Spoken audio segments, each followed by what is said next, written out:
Hi, I'm Father Joel, and welcome to Pilgrim Priest. I had the privilege of celebrating the 18th anniversary of my ordination at a kind of a off-the-cuff daily Mass homily, and so here is me unfiltered. Thank you for tuning in, and thank you for being part of my priesthood. God bless you.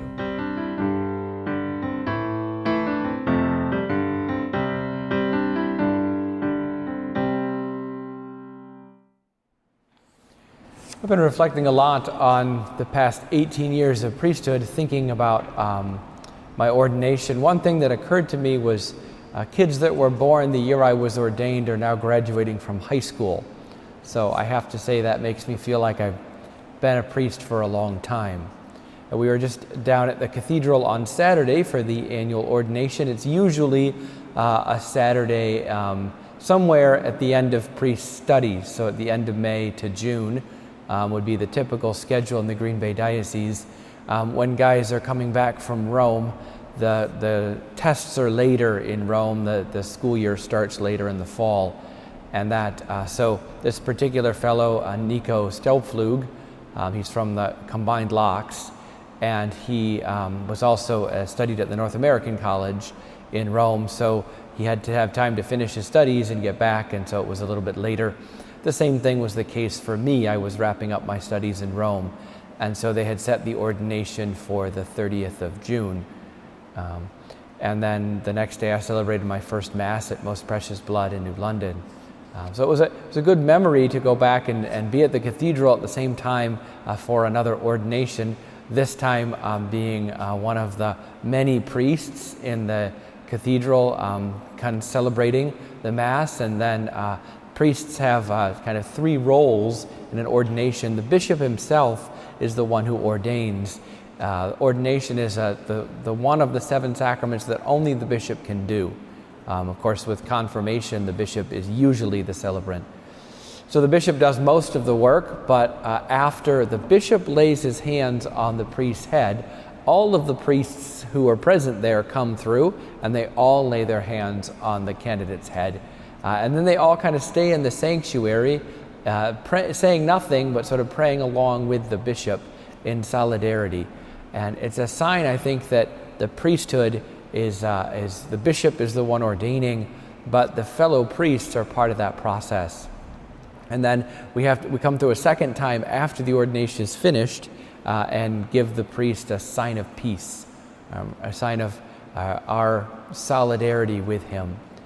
And I realized as I was looking at him and reflecting on the gift of priesthood that he'd received this beautiful gift, and then it was his job to then turn around and give it away. So not had this service even been finished when the new Father Nico gave Bishop his first blessing. That's a kind of a tradition. Bishop always kind of wants to receive the very first blessing from the newly blessed priest. So he's blessed, and then he's immediately asked to bless others. He receives the blessing, and then he needs to give it away. That the gift of priesthood is a gift that's meant to be given away.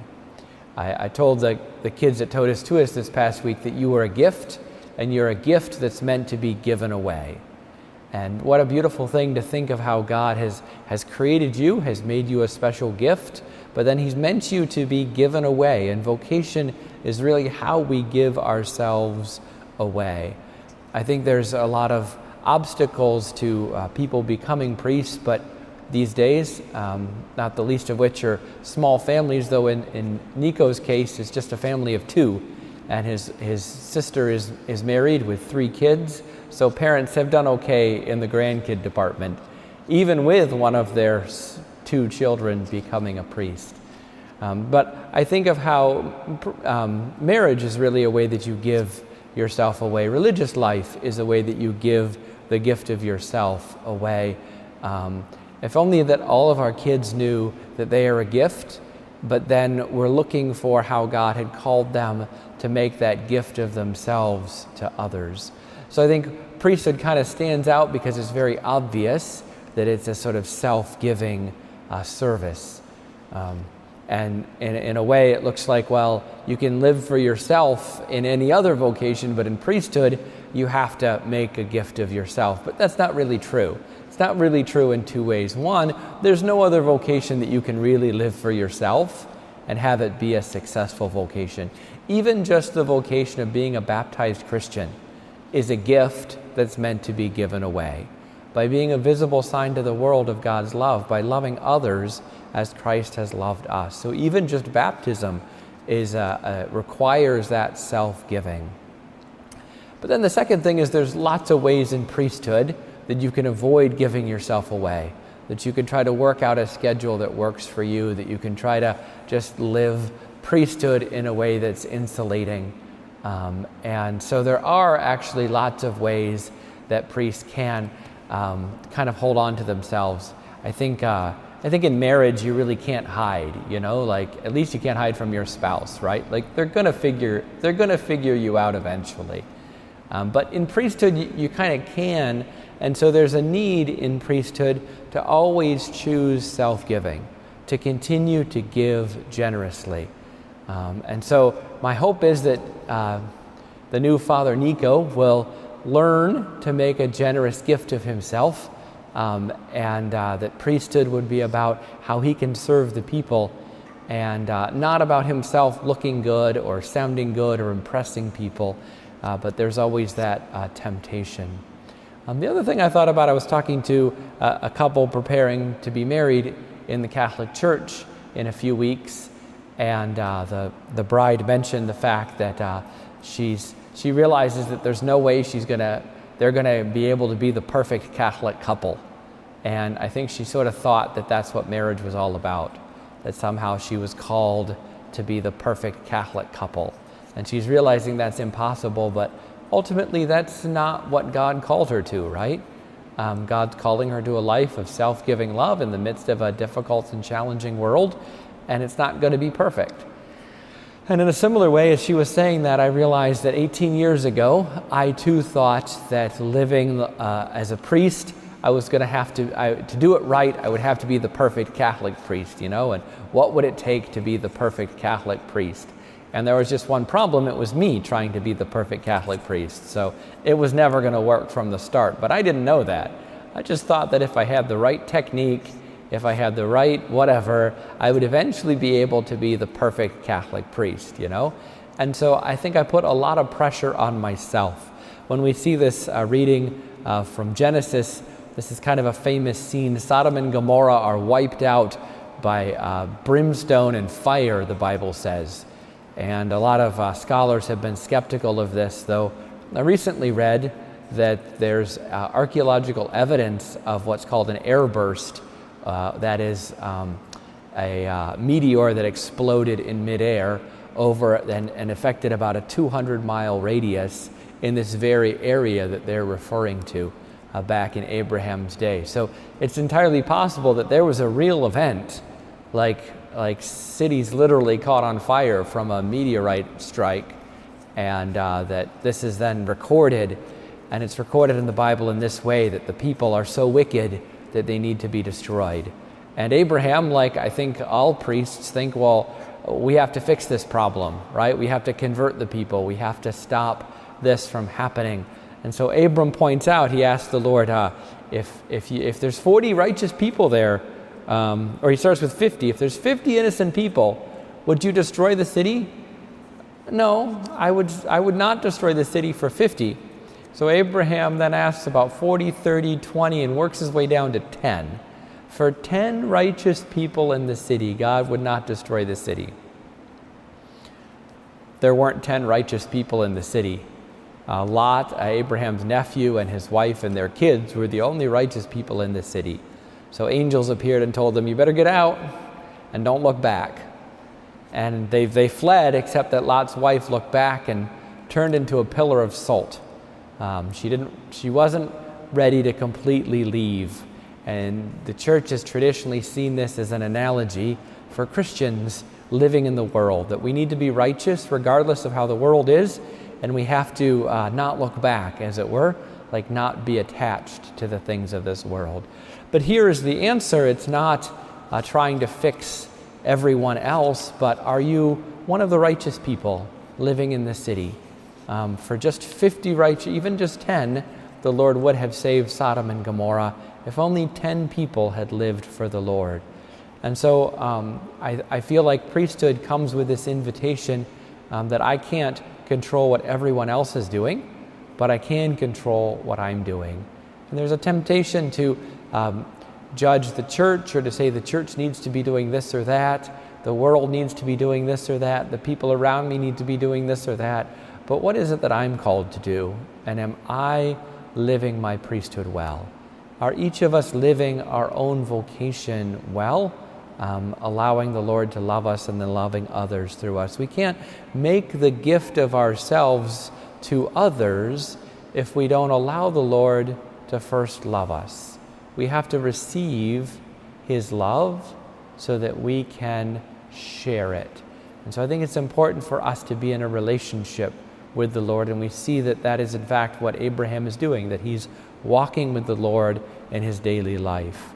So then we see our gospel reading, and we notice that there's very weird responses Jesus gives. The first guy volunteers to follow Jesus wherever he goes, but Jesus' response is something like that, basically telling him, my kingdom is not of this world. I'm not going somewhere on earth.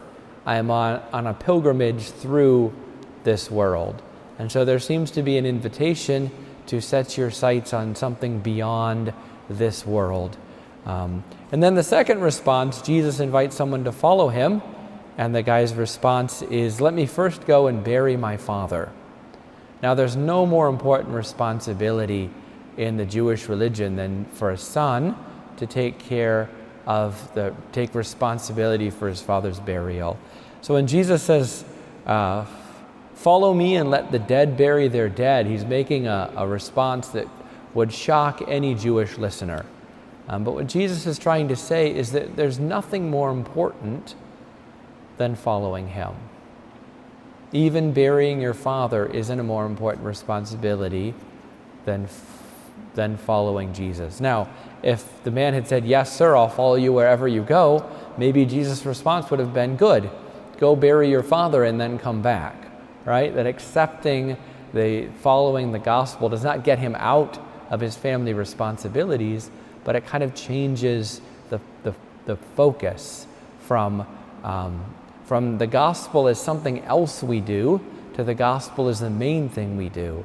And our family responsibilities is a fruit of living the gospel, of living for Christ. Sometimes priesthood seems to conflict with family events and things. I guess I didn't realize when I signed up that I'd be working every weekend and Christmas and Easter. Should have read the fine print, I suppose. But in that, I also see that in a way, it's like having two families, right? That this is my church family, and that I spend Christmas with my church family, and then I'll also spend Christmas time with my biological family, but I needed to work it around my church family. I know for some of you, you juggle that all the time when you have in-laws on both sides and you try to figure out what to do for family. You can end up with that. But that wasn't something we did growing up because our grandparents didn't live close, so Christmas was always just with my biological family. So it's been helpful to realize that I have two families now. I have my church family and I have my family of origin family. And it's a blessing to be a father for a church family. Got asked recently if I wanted kids of my own, and I said, well, I have kids of my own. I have like 1,500 of them that I know of. And I love the invitation to be a dad, to be a father. So the last thing I'll say is that I also realize that priesthood is a gift that's meant to be given away, is lived in community. So it's you guys shape my priesthood more than you realize. And a lot of the formation that good priests have comes from serving good people in good parishes and just learning from the people how to be a priest for the people. And so thank you for the ways that you have shaped and continue to shape my priesthood. I don't know for sure if in any given day, just like a parent, you never quite know if you're doing it right. You try the best you can, but there's no guarantees. So sometimes I wonder that also with priesthood is, am I really putting my time, effort, and energy in the right things? But I can say that being a priest has changed me for the better, and I hope that me being a priest has changed you for the better.